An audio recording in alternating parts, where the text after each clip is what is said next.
خدایا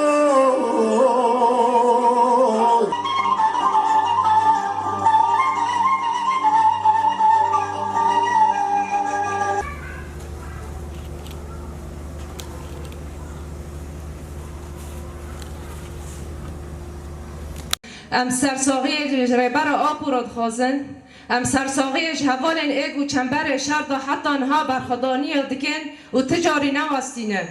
هوانو دم عمد به شهید نامره اجبرکو شهید ایگو آلان نوان بلند بکن هنه ایگو شبدار شهید ای خطی گندیو بکن هنه هوانو وقت عمد زانن نها دولت فاشیست ترک هر روش هر دق هر سر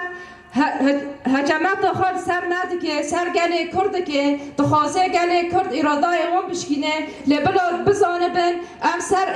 سر ارادای گله خواه سر ارادای فکر و فلسفه ربر آب و ام پرورده بینه و بلا بزانه بن ام هرتم ام شبدار شهید خوبن و هرتم ام سر پیابن و هرتم ام قادا بن حتی ام دگینن آزادی ربر آب و آزادی چاپرشتای کردستانه و ام دیسا ببین شهید نامه گله برخودر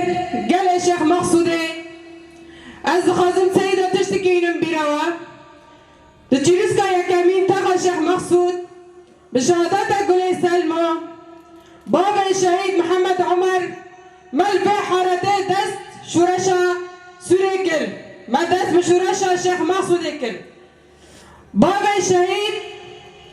بخا هبالكي ولد باريس بي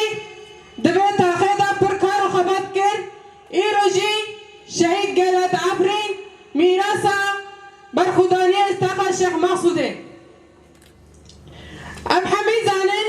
13 سالن سرشار شیخ سوری درباز دبی ایرو دجمن و حمید دولت نونتوی تجربه خواه جبر خدانیه گل گرد تجربه خواه شهید ما گردن تجربه خواه رخصتنا ما گرد و ام حتی داویجی امی خطا سیامی بر ندن ایرو بچه ابی حمید دیاره خطا سیامی بسر دکوی بحمي كده قال بحمي شهيدة إنه 16,000 شهيد مات بشورشيدا خوين رجاندي أمي سر بخته سر شوبة شهيدة بمشن أم وجن لكده يدبي ملابي أمي سر بيابن أمي خدي چالاكي خدر كبن خدي شهيدة خدر كبن خدي ربر عب خدر كبن دجمن چقا تجربة خسر مدام شاندن لسريدا لچاي آزاد لزابي لمتينا لحد درجة بتشكين كيمياء صال سر حوالا دان مشاندن أميراده خوش حوالا دگرن اینو جیم دبینن سر سینورن سوره خو حاضر دکه دبی از اینیش نتاوا ديمقراطي بكم اینیش سیستم وا بكم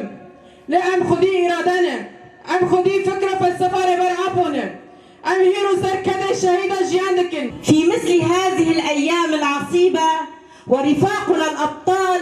يدافعون عن كل شبر في أراضي مناطق شمال وشرق سوريا بدءا من هذه المناطق وحتى الجبال. هذه الثورة العنيدة، هذه الثورة الصارمة التي قادها القائد بفكره وجسده وفلسفته وأنارتها المرأة بالطريق العادل في ثورة روج آفا. أردوغان الفاشي، الحكومة التركية وكل الدول الاستبدادية التي تساندها تشن اليوم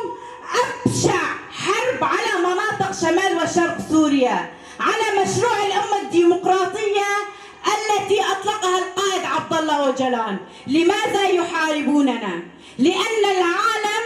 امتلأ بالطغيان. لماذا يريدون عرقلة مشروع الأمة الديمقراطية؟ لأن الديمقراطية تخيفهم، مشروع القائد عبد الله أوجلان يخيفهم. الدول الرأسمالية، الدول الفاشية التي تريد الخراب للعالم، التي تريد الدمار للعالم، التي تريد اليوم تقف أمام مشروع الأمة الديمقراطية قادها الشهداء، قادها الشهداء، قادتها المرأة في كوباني ودحرت أعنف أنواع الإرهاب داعش. من وقف أمام الإرهاب العالمي؟ لم تستطيع الدول الفاشية أن تقف أمام الإرهاب، فقط المرأة الأوجلانية دحرت الإرهاب. شاء من شاء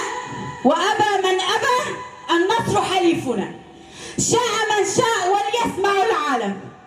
ثورة المرأة بفكر وفلسفة القائد عبد الله أوجلان ودماء الشهداء ورفاقنا الجيريلا الذين يناضلون في قمم الجبال، وبفضل الشعب الذي التف حول مشروع الأمة الديمقراطية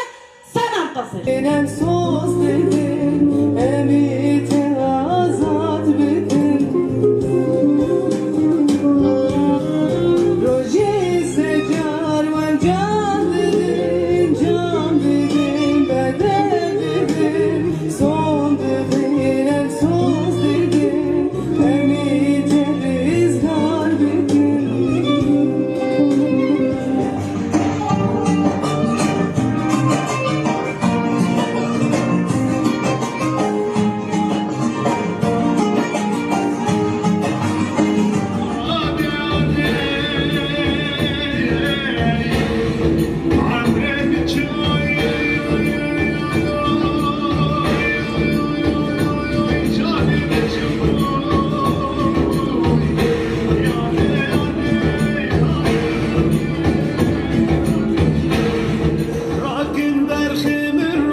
Zincir